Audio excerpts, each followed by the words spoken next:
پاکستان میرا ملک ہے، تمہارا ملک ہے، جسے ہمارے بڑوں نے اپنی جانیں دے کر بڑی مشکل سے حاصل کیا ہے۔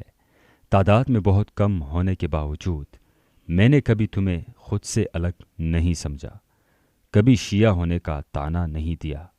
ہم بھائیوں کی طرح رہ رہے تھے، ہماری خوشیاں ہمارے غم ایک تھے، مگر 1979 کے بعد تم غیروں کی باتوں میں آ گئے، ان کی بھڑکائی ہوئی آگ کو تم نے خود اپنے صحن میں لگا لیا۔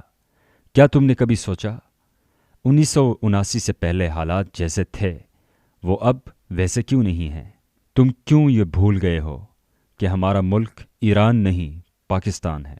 پاکستان ہے تو ہم ہیں، اگر یہ نہ رہا تو نہ میں رہوں گا اور نہ تم بھی میری طرح ایک پاکستانی ہو، اور ایک پاکستانی کی حیثیت ایران میں کیا ہے اس سے تم بھی خوب واقف ہو۔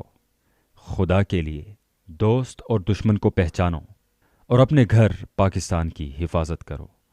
دشمن کے ارادوں کی ناپاکی سے اپنی پاک سرزمین کی عزت پامال مت کرو۔ ذرا سوچو، تمہارے علماء جو سبق تمہیں پڑھا رہے ہیں، کیا دین اسلام نے یہی درس دیا ہے؟ مساجد کو گرا دینا، قرآن کو جلا دینا، کیا یہی حسینیت ہے؟ کیا یہی حب آل بیت ہے؟ کیا ہم کوفہ کے شیعان علی ہیں جنہوں نے حضرت حسین رضی اللہ عنہ کو شہید کیا؟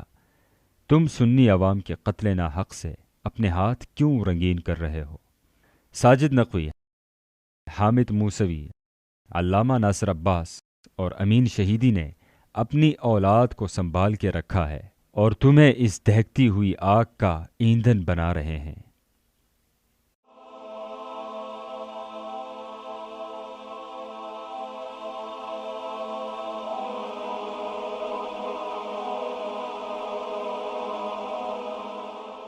ایمان کی کرن، ہدایت کی شمع، وصال اردو۔